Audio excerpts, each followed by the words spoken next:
지금 계속 그 요한계시록 보는데 어떤 분이 그 옛날 우리 개혁 성경과 지금의 성경이 번역이 조금 달리 되어 있습니다. 그런 부분이 참 많은데 그 중에 하나가 멸류관이라는 그런 그 번역이 지금은 그냥 생명의 관으로 되어 있습니다. 우리가 2장에 나오는 서문학교에게 내가 죽도록 충성하라. 그리하면 내게 생명의 멸류관을 주리라. 옛날 성경은 그렇게 되어 있습니다. 그런데 지금 성경은 내가 죽도록 충성하라. 그리하면 너에게 생명의 관을 주리라. 이렇게 했습니다. 멸류관, 관, 이 차이가 있었습니다. 저는 사실 설교를 할 때 지금 성경보다는 옛날 성경이 더 번역이 잘 되어 있기 때문에 제가 이 아이패드에는 옛날 성경이 깔려 있습니다. 그래서 이 아이패드를 보고 제가 계속 설교를 합니다. 그래서 지금 성경에는 이 관으로 되는지를 제가 확인을 못했습니다. 근데 이제 그걸 좀 잠깐 설명을 해드리면 그렇습니다. 뭐냐면 이 원래 이 관이란 멸류관이라는 그 뜻은 그때 당시에 그 경주를 할 때, 여러분들 마라톤 할 때 그 월계수 관 쓰죠. 그 관을 얘기를 했습니다. 그 관을 말합니다. 그런데 그 관의 의미가 뭐냐 이거죠. 그 관의 의미는 영화롭게 1등 했던 사람, 최고의 영광스러운 자에게 주는 그 관이었습니다. 비록 그게 나뭇잎으로 만들어진 그런 관이었지만 그 의미 속에는 굉장한 영광스러운 그 관이라는 그 뜻이 담겨 있습니다. 그래서 옛날부터 모든 번역이 그래서 가장 그 영광스러운 관을 표현하기 위해서 멸류관이라고 표현했던 겁니다. 근데 지금 현대 버전 보면은 그냥 가볍게 관으로 변형하고 말았습니다. 근데 헬라에도 보면은 그 관이 사실은 영광을 드러내는 그 관이라는 뜻이에요. 오늘도 우리가 여기 그 관이 나오는데 이 관에 throne, 크라운 이런 뜻으로 막 나오는데 크라운보다는 throne이라는 뜻이 더 강하게 적혀 있습니다. 그래서 그 관은 여기 이제 헬라어로 기록되어 있기 때문에 헬라의 깊은 뜻은 어떤 뜻이냐면 영광스러움이 가득 채워지는 관이라 이런 뜻이에요. 그렇기 때문에 멸류관이 훨씬 더 좋은 표현입니다. 근데 이제 번역이 그렇게 되어 있으니까 그냥 읽으셔도 큰 의미는 퇴색되지는 않습니다. 그러나 좀 더 우리가 그 영광스러움을 더 표현하기 위해서는 이런 멸류관이라는 표현이 더 좋다는 것을 여러분들 기억해 주시면 좋겠습니다. 그리고 오늘 제가 설교를 11절까지 지니까 다 설교를 못해요. 중요한 핵심을 쭉 설교를 말씀을 드릴 텐데 오늘 4장 1절에 보면 세대주의라는 사람들이 있습니다. 세대주의. 성경은 잘못 보는 사람들입니다. 그 사람들이 뭐냐면 하나 전천연서 후천연서 그런 얘기입니다. 그런데 여러분들 좀 신학적인 용어이기 때문에 힘들지만 이 올라갔다 여기 보면은 지금 올라오라고 해서 이리로 올라오라 이위에 마땅히 일하는 내게 보이리라 했는 이 대목이 세대주의에게 굉장히 중요한 말씀입니다. 세대주의가 이 올라오라는 그 말씀, 랩처, 그 말씀을 여기서 지금 붙잡고 그들이 계시록에서는 이 말씀을 붙잡고 예수님이 재림하기 전에 먼저 들림받는다 이렇게 해서 그 전천연설이라고 합니다. 그 세대주의들이 얘기하는 겁니다. 그러나 지금까지 모든 교회사에 교리적인 쭉 건전한 교리를 계속적으로 유지했던 그 줄기에서는 그렇게 보지 않습니다. 그건 이제 자세히 생각하면 신학적인 거니까 아주 굉장한 거니까 여기서 그게 아니란 것만 아시고 그냥 넘어가겠습니다. 그리고 이제 또 한 가지는 제가 지금 설교를 못해드릴 것 중에 하나가 뭐냐면 여기에 이것은 그냥 넘어가는 게 좋겠습니다. 또 좀 시간이 가니까 계시록으로 우리가 오늘 말씀을 한번 나누는 게 좋겠습니다. 여러분들이 여기 쭉 계시록을 쭉 보다 보면 가장 중요하게 등장되는 그 낱말들이 몇 가지가 있습니다. 그 낱말만 여러분들이 잘 추적해 가도 이 계시록에서 어떤 잘못된 길로 빠지지 않습니다. 여기 오늘 우리가 그 말씀에 나오는 것뿐만 아니라 계속적으로 요한계시록의 줄기를 쭉 타고 등장하는 중요한 낱말 중에 두 가지가 뭐냐면 보았다, 들었다 이 두 단어입니다. 보았다, 들었다 이 두 단어가 계속적으로 등장하고 있어요. 그런데 왜 이 보았다, 들었다 이 말씀을 했을까요? 사도 요한이 이 보았다, 들었다 이 말씀을 중요할 때마다 어떤 그 사건이 체인지되는 그런 시기 때마다 이게 등장합니다. 내가 보았다, 내가 들었다 이 단어가요. 그래서 이 단어를 중심으로 해서 여러분들 요한계시록을 읽어도 상당히 요한계시록을 이해하는데 굉장히 유익이 됩니다. 그런데 무엇을 보았는가, 무엇을 들었는가 이것만 보면 굉장히 편리하죠. 그런데 왜 사도 요한은 보았다, 들었다는 이 단어를 그렇게 많이 사용을 했을까요? 이유가 있겠죠. 한 번만 보았다, 들었다 하고 끝나고 계속적으로 이어가면 될 텐데 계속 중간에 계속적으로 이어지면서 내가 보았다, 내가 들었다 이 얘기를 계속하고 있습니다. 그 얘기는 무슨 얘기냐면 사도 요한이 지금 자기가 소설을 쓰고 있는 게 아니라는 거예요. 자기가 어떤 꿈이고 상상을 해서 그걸 소설로 쓰는 게 아니라는 거예요. 하나님께서 하나님의 뜻을 정확하게 전달해 주셨다는 거예요. 하나님께서 전달해 준 대로 내가 보았고 하나님께서 보여주신 대로 내가 그것을 기록하고 하나님께서 들려주신 그대로를 내가 듣고 이걸 기록했다 이런 뜻입니다. 그래서 요한계시록은 소설이 아닙니다. 현대 신학자 중에서는 이걸 꾸며낸 얘기라고도까지 얘기해요.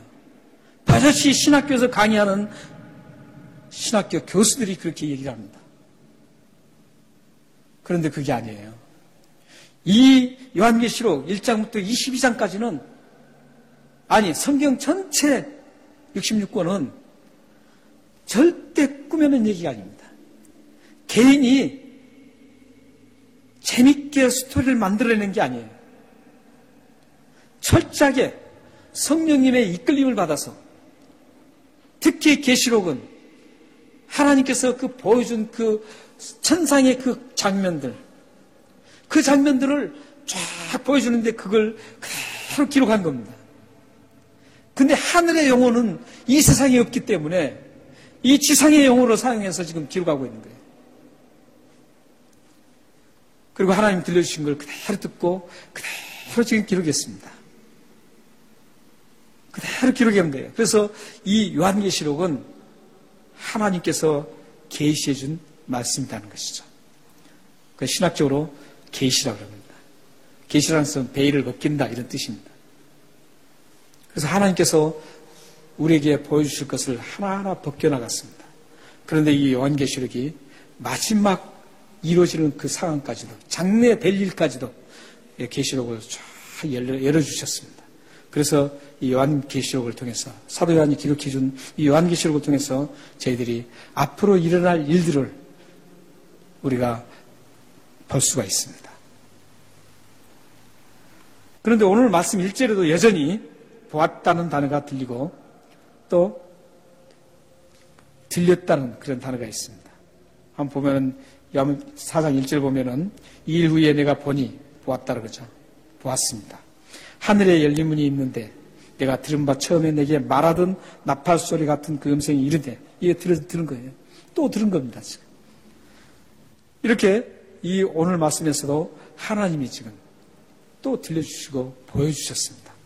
그런데 들려주는 것은 그 비슷하게 들려주시는 거예요. 언제나 다른 제목으로 들려주시죠. 그런데 이 본 것은 지금 4장에 들어오면서 완전히 달라집니다. 그러니까 2장과 3장에서는 하나님이 뭘 보여줬느냐면 이 지상에 있는 교회, 지상에 있는 그 7교회는 지상에 7교회만을 말한다고 하지 않았죠. 지상에 있는 모든 교회, 그걸 포함되고 있죠. 그 교회의 핍박과 모든 그 모습을 보여주는 거예요. 그러면서 이기라는 거예요. 전능하신 예수 그리스도가 뒤에서 받쳐주고 있으니까 끝까지 승리하라는 거예요. 그 지상에 있는 2장, 3장은 지상에 있는 모습을 보여줬습니다. 지상에 있는 교회. 그런데 4장, 5장을 넘어가면서 어떤 모습을 보여주냐면 이제 지상의 교회를 보여주는 게 아니라 천상에 있는, 하늘에 있는 그 교회의 모습을 보여주고 있습니다. 그래서 오늘 보면은 지금 하늘의 보좌를 지금 사도 요한이 보고 있습니다.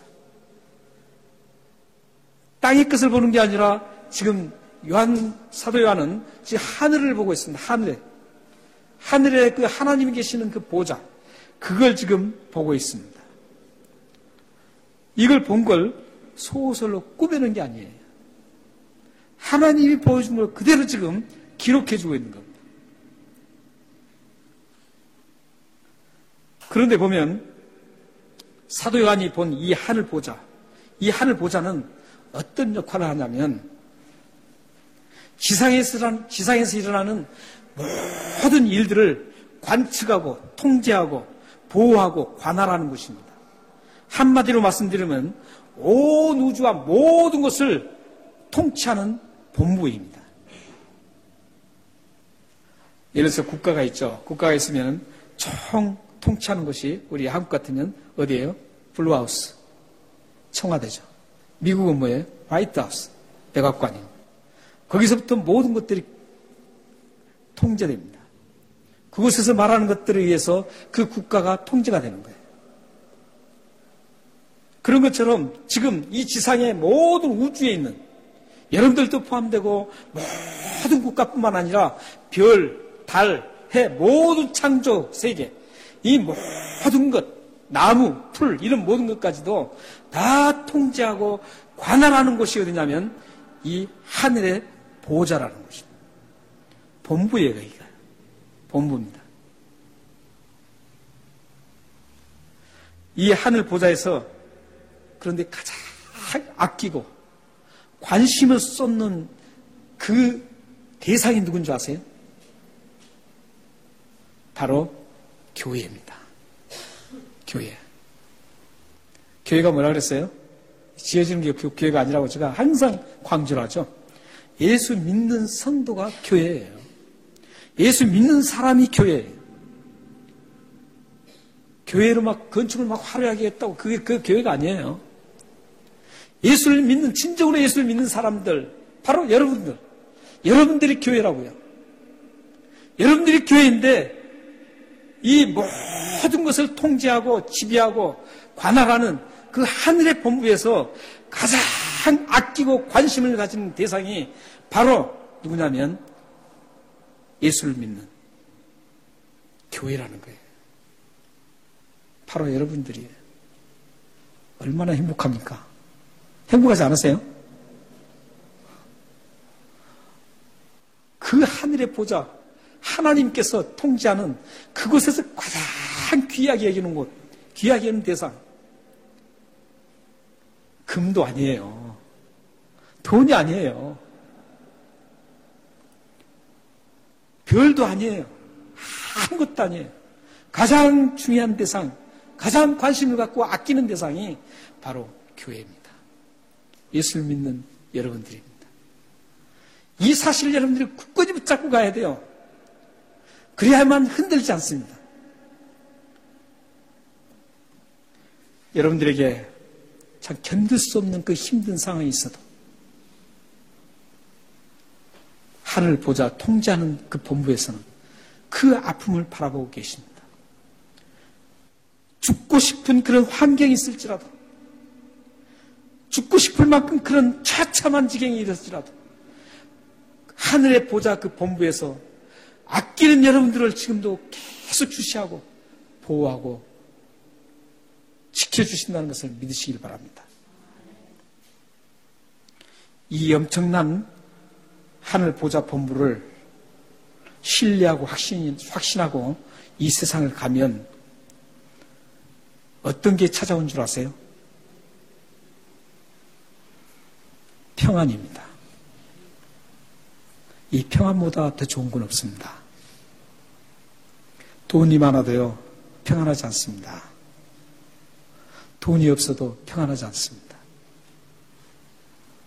내가 건강하다고 평안하나요? 아니요. 그렇게 건강한 사람도 항상 마음이 좋지 않은 사람 많이 봤습니다. 그렇다고 내가 약하다고 해서 평안이 없나요? 그렇지 않아요. 우리의 환경에 의해서 평안이 있고 없고 그렇지 않습니다. 우리 환경에 의해서 주어지는 그 평안은 가짜 평안입니다. 만약 여러분들이 돈을 많이 가져서 평안하다 그러면 그건 가짜 평안입니다. 만약 여러분들이 나는 정말 건강하고 이 세상에 행복하게 산다 그런 조건을 가져서 여러분들이 평안하다 그럼 그건 가짜 평안입니다. 진정한 평안은 누구로부터 옵니까? 하나님으로부터 옵니다. 요한복음 14장 27절을 우리 함께 읽어보겠습니다. 띄웠습니다. 읽겠습니다. 시작. 평안을 너에게 끼치노니 곧 나의 평안을 너에게 주노라. 내가 너에게 주는 것은 세상에 주는 것과 같지 아니하리라. 너희는 마음에 근심하지도 말고 두려워하지도 말라. 저기 보면 평안을 누가 주신다고요? 예수님께서 지금 주시는데 이 장면이 어떤 장면이냐면 예수님이 이제 내가 십자가에 못 박혀 죽고 하늘나라로 갈 것이다. 이 말씀을 하실 때 그 말씀을 하시면서 예수님은 누구를 생각을 했냐면 제자들을 생각하고 있는 거예요. 예수님이 떠나고 나면 그 엄청난 핍박 속에서 예수님이 지금까지 다 보호해 주셨는데 하나님이셨기 때문에 철저하게 보호하셨습니다. 그런데 예수님이 이제 떠나고 나면 제자들만 덩그러니 남는 거죠. 그 제자들에게 쏟아지는 그 핍박과 엄청난 것을 예수님은 알고 계세요. 실질적으로 그들은 예수님이 떠나는 후에 다 순교했어요. 사도 요한 한 사람만 빼놓고 그냥 자연사 한 사람이 아무도 없어요. 다 목 잘라 죽이고 전부 다 순교를 했습니다. 그 상황을 예수님은 아셨어요. 그래서 예수님께서는 지금 그 상황에서 이 말씀을 하신 겁니다. 내가 너에게 지금 평안을 준다. 이 평안은 세상이 주는 것 같지 않다. 이 평안이 담기면 너희들이 세상을 두려워하지도 않고 염려할 것이 없을 것이다. 실질적으로 제자들의 삶 속에 이 평안이 찾아든 다음에 그들에게는 이 세상이 두렵지 않았습니다. 이 세상에 목숨이 달아나면서도 그들은 꿋꿋하게 용감하게 그들은 죽었습니다. 순교했습니다. 왜냐하면 그들에게 평안이 있었기 때문입니다. 두렵고 떨림이 없고 그들은 담대하게 갈 수가 있었습니다. 왜냐고요? 예수님이 주셨던 그 평안이 있었기 때문에 그렇습니다. 하나님께서 여러분들을 가장 아끼고 관심을 쏟고 있다는 그 사실을 알고 이 세상에 가면 여러분들에게 찾아오는 것은 이 평안이라는 거예요. 하나님을 신뢰하고 하나님이 나를 끝까지 붙드시고 어떤 지경이 있을지라도 살아계신 하나님, 전능하신 하나님, 못할 것이 없는 하나님이 나를 지금도 붙들어 주시고 나를 끝까지 지켜주신다는 그 사실을 여러분이 믿는다면 그 환경 어떤 것도 여러분들이 두렵지 않습니다. 오히려 평안이 있을 겁니다. 만약에 사업을 하다가 굉장히 힘들어졌어요. 부도 날 위기가 있어요. 그럴 때 얼마나 두렵겠어요? 평안이 있겠어요? 없죠. 그런데 그 중에서도 평안이 있는 사람들은 있습니다. 근데 많지는 않습니다. 하나님을 바라본 사람은 평안을 갖습니다. 이 사업이 다 부도내고 내가 노숙 생활을 할지라도 하나님이 나와 함께 계신다는 것. 그 사실만 하나만 굳건히 붙잡고 하나님이 여전히 나를 아끼시고 사랑하시는 분이다. 그걸 믿고 간다면 그분은 평안합니다. 저는 그런 분들을 실질적으로 봤습니다. 여러분 삶 속에 이 평안이 가득 넘치시길 바랍니다. 우리 그런 의미에서 우리 찬양 하나 하시죠. 평안을 내게 주노라. 그 찬양, 우리 옆에 분들과 손을 한번 잡고 찬양 한번 하겠습니다. 정말 여러분 안에 평안이 있기를 바라면서 예수 그리스도가 주신 평안을 생각하면서 한번 하겠습니다. 평안을 너에게 주노라. 세상이 줄 수 없는, 세상이 줄 수 없는, 세상이 알 수도 없는 평안, 평안, 평안, 평안을 내게 주노라. 이 찬양을 하나님께 드린 여러분 모두에게 예수님 주시는 평안이 넘쳐나서 이 세상 힘든 여정을, 나그네 길을 기쁘게 통과하시기를 바랍니다. 근데 예수님을 믿는 성도들을 지켜주시는 하늘 보좌의 모습이 궁금하지 않습니까? 지금 하늘 그 본부 모습, 이 세상의 그 수많은 만물들과 동물들, 식물들, 우주에 있는 하늘의 수많은 셀 수 없는 별들, 달, 해, 이런 모든 것들보다도 더 귀하게 여기는 하나님의 자녀들, 교회들을 가장 관심 갖고 책임지고 보여주시는 그 하늘의 그 보좌 본부는 어떤 모습일까요?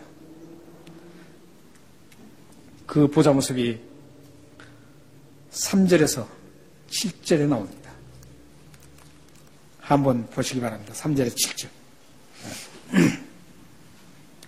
먼저 3절에 보시면 보좌에 앉으신 하나님의 모습이 나옵니다. 그리고 4절에 보시면 하나님의 그 보좌를 둘러서 24장로님들이 앉아 있는 것을 볼 수 있습니다. 근데 그들이 쓰고 있는 게 뭐예요? 금관을 쓰고 있습니다. 그리고 그들이 입고 있는 옷이 뭐예요? 흰 옷을 입고 있습니다. 흰 옷을 입었다는 것은 죄를 다 용서받고 하늘에 올라갔다는 그런 뜻입니다. 금관을 썼다는 것은 하나님께서 영광스럽게 높여주셨다, 이런 뜻입니다. 하늘에서 말이죠. 어떤 분들은 뭐 설교하면 그래요. 뭐 개털 모자가 있고 뭐 좋은 금관이 있다는데 하늘 가서 그런 차이가 있으면 뭘 갈 필요가 없잖아요. 이런 뜻은 다 상징적이라고 그랬죠. 요한계시로 나온 것은 그 상징으로 기록되어 있어요. 그리고 6절과 7절에 보시면, 6절과 7절에 보시면은 뭐가 나옵니까? 또 그 보좌 주위에 또 뭐가 나와요? 네 생물이 나옵니다. 그 네 생물의 모습이 어때요? 사자, 송아지, 얼굴에 사람 같고 또 하나가 독수리 같다는 거죠. 이 네 가지가 나오죠. 이런 여기에서 해석들이, 잘못된 해석들이 너무 많아요. 성경의 근거를 해서 서에서 해석을 해야 되는데 상상을 통해서 해석하는 것들이 너무 많아요. 성경은 이 부분들을 계속 뒷받침해 주고 있어요. 먼저 하늘의 보좌에 있는 하나님을 어떻게 표현하고 있어요? 3절에 모양이, 앉으신 이의 모양이 뭐라고 그랬어요? 벽옥과 홍보석 같고 또 무지개가 있어 보좌에 둘렸는데 그 모양이 녹보석 같더라, 이렇게 얘기하죠. 그럼 하나님이 무슨 보석이라는 건가요? 아니잖아요. 여기서 보면 직위법을 사용하고 있어요. 같더라. 여기에 지금 벽옥, 홍보석, 녹보석은 출애굽기에 보면은 어떤 모습으로 나오냐면, 출애굽기에 보면은 제사장이 옷을 이제 입는데 거기 흉패라고 있습니다. 앞에 딱 보는데 흉패에 붙여진 그 보석들이었습니다. 그 보석은 어떤 뜻을 가지고 있냐면 하나님의 그 거룩성, 위엄성, 또 심판하시는 하나님, 그리고 녹버섯, 무지개에 있는 그 녹버섯은 하나님의 그 자비로우심, 그걸 얘기하고 있습니다. 그러니까 여기서 표현하는 것은 지금 하나님의 그 속성들을 지금 말씀하는 거예요. 하나님 모습이 아니에요. 하나님은 어떠신 분인가?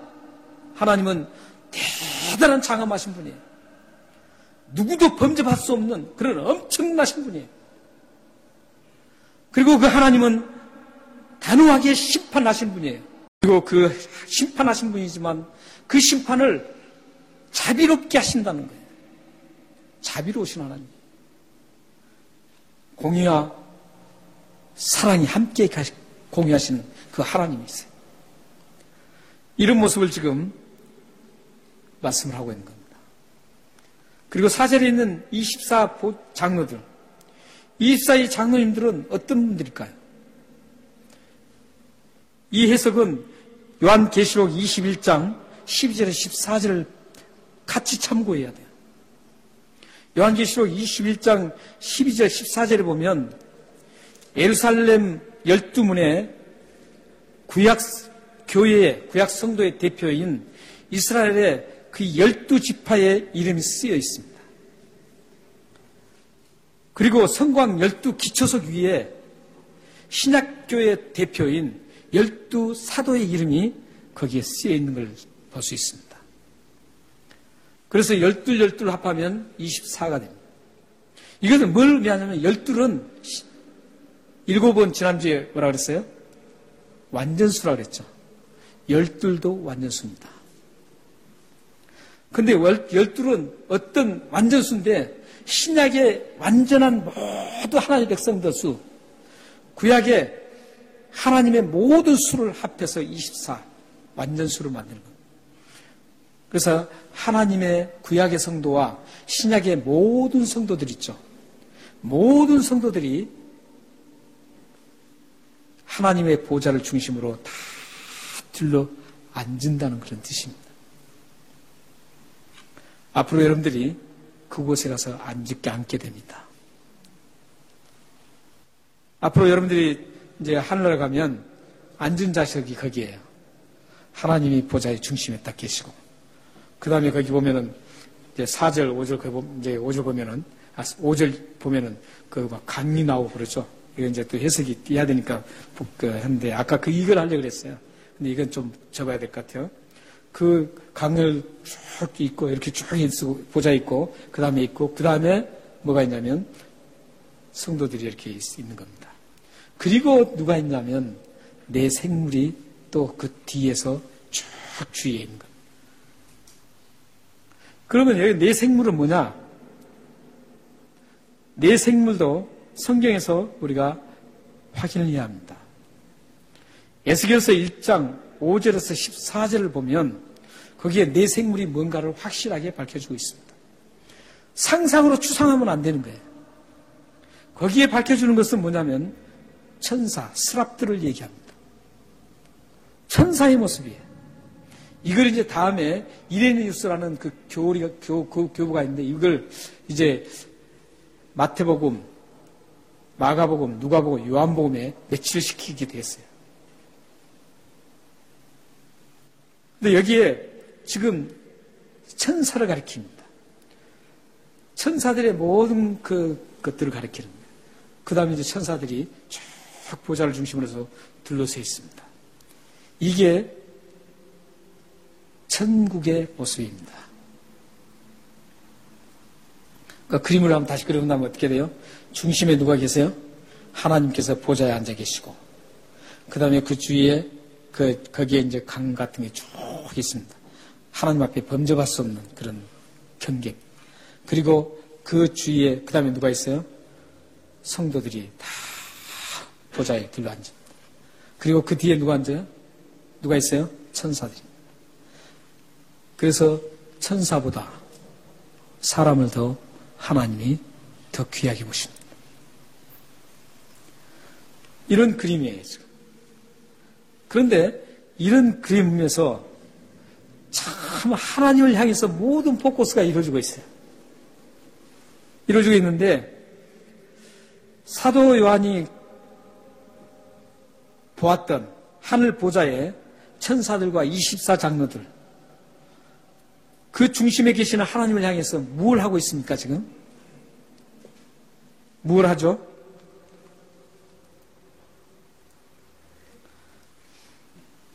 8절부터 11절입니다. 우리 8절부터 11절 한번 보세요. 한마디로 말씀드리면 여기 그랬습니다. 거룩하신 하나님께 영광과 존귀와 감사의 찬송을 지금 드리고 있어요. 그리고 창조주 하나님께 영광과 그 능력을 돌려드리면서 경배하고 있습니다. 심지어 24장로는 하나님 앞에 엎드려서 자신들이 쓰고 있던 그 관을 옛날 성경에 던졌다 그러고요. 지금 성경에는 드렸다 그러는데 가장 좋은 표현은 내려놓았다 이런 뜻입니다. 헬라 원을. 자기가 쓰고 있던 그 관을 스스로, 금관을 스스로 엎드려서 예수 그리스도 앞에, 하나님 앞에 내려놓습니다. 이것은 무슨 뜻일까요? 자기들이 모두 영광스러운 것은 다 하나님 앞에 돌려드리겠다는 거예요. 오직 하나님만이 영광을 받으실 분이라는 거예요. 오직 하나님만이. 고대 국가 간에 전쟁이 일어나면요, 어떤 일이 일어나냐면, 전쟁을 하면은 분명히 승리하는 사람이 있을 거고, 승리하는 측이 있고, 피하는 측이 있잖아요. 그랬을 때, 승리하는 측이 패자에게 의식을 행하는 게 있었어요. 그 의식이 어떤 의식이었냐면, 패방한 나라의 왕이 자기의 관을 승리한 그 나라의 왕에게 바치는 것. 모든 걸 내가 이제 다 포기하고 당신의 명대로 따르겠습니다. 이런 뜻으로 무릎을 꿇고 바쳤습니다. 고대 전쟁에서는. 바로 이런 부분이에요. 성도들이 지금 24장로님들이 얼마나 여기서 고통을 많이 받았어요. 특히 12사도 보세요. 다 아까 말씀드렸더니 다 순교했어요. 처참했어요. 이런 분들이 끝까지 주님을 붙들고 하나님의 영광을 위해서 끝까지 살다가 죽은 거예요. 그랬을 때 하나님께서 영광스럽게 천국에 입성시키고 그들을 영광스럽게 맞이해 주시고 영광스럽게 해주셨어요. 그런데 그 영광을 누구에게 돌려드린다고요? 하나님께 다 드리는 거예요. 이게 천국 생활이에요.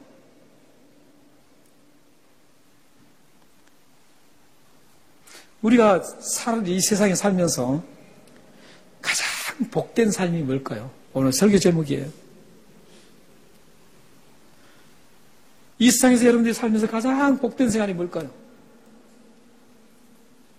그건 하나님께 영광을 돌리는 그런 삶입니다.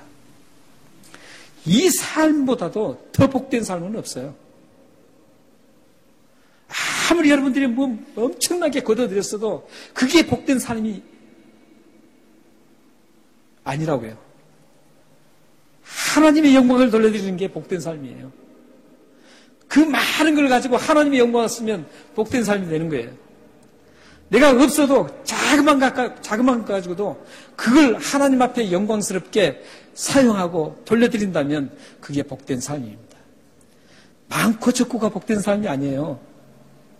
하나님 앞에 내가 영광스럽게 하나님을 영광스럽게 하는 그 삶이 복된 삶이에요. 내가 아무것도 가진 게 없어도 내가 걸어가면 야, 저 사람 정말 진실하고 정말 하나님 사람이다. 정말 하나님이 살아계신 것 같아. 이런 말을 들은다면 그 사람은 거지라 그래도 그 사람은 복된 사람입니다.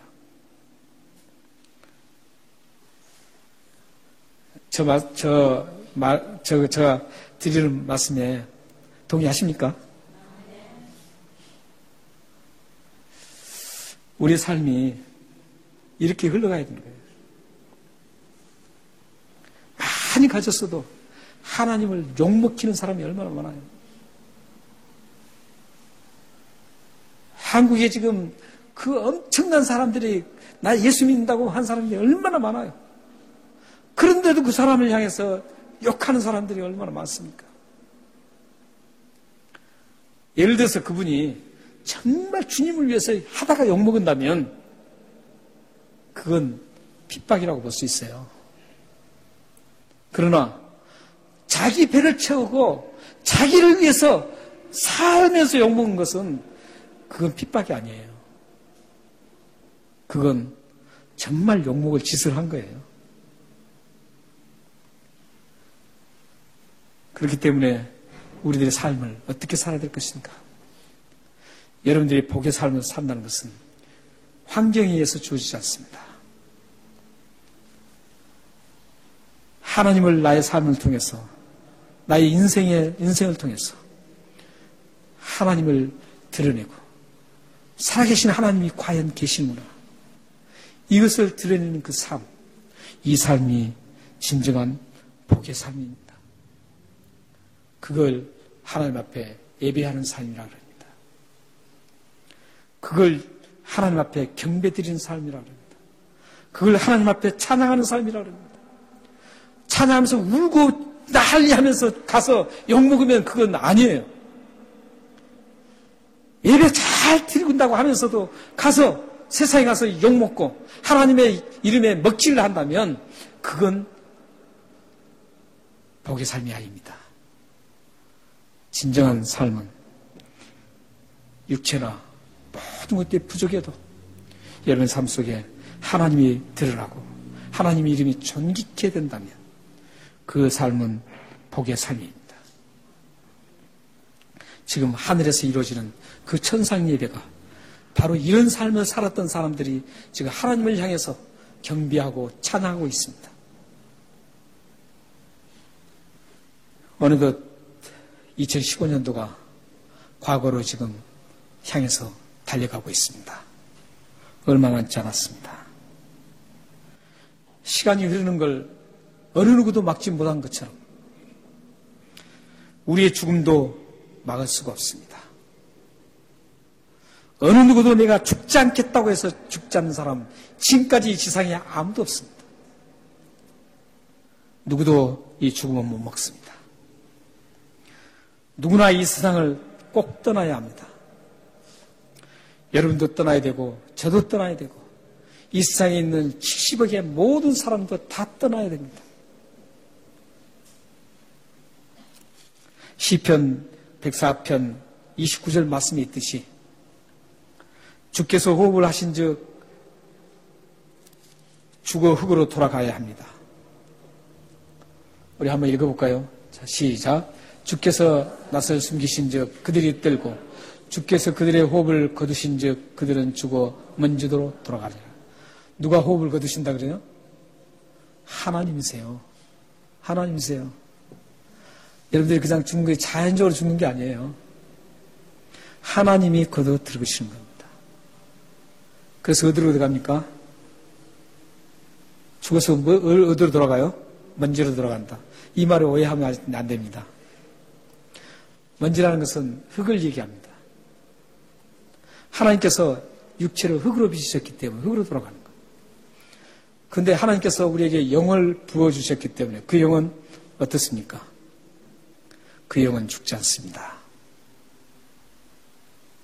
그 영은 다음에 심판을 받게 됩니다. 그래서 히브리서 9장 27절 우리가 죽는 것으로 끝나지 않습니다. 흙으로 돌아가는 것만이 끝이 아닙니다. 히브리서 9장 27절에 한번 읽겠습니다. 한 번 죽는 것은 사람에게 정하신 것이요 그 후에는 심판이 있으리라. 흙으로 돌아가서 심판이 있습니다. 이 심판에 의해서 천국 가는 사람과 지옥 가는 사람들이 결정됩니다. 죽으면 끝나는 게 아닙니다. 죽음을 통과하고 나가면 바로 천국길과 지옥길이 두 군데가 있습니다. 그것은 영원히 이제 끝나지 않는 것입니다. 영원한 것입니다. 원을 작게 그리면 끝이 없습니다. 그런 것처럼 끝이 없습니다. 영원한 세계는 끝이 없습니다. 이제 그 영원한 세계에서 어떤 삶을 살 것인가, 이게 결정이 됩니다. 그러나 여러분들은 행복자들입니다.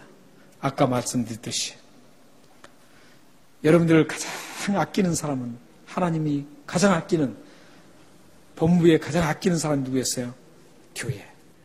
예수 그리스도를 믿고 모든 죄를 용서받고 하나님의 자녀가 된 여러분들은 걱정할 거 없습니다. 여러분들은 천국의 시민권을 이미 가졌기 때문입니다.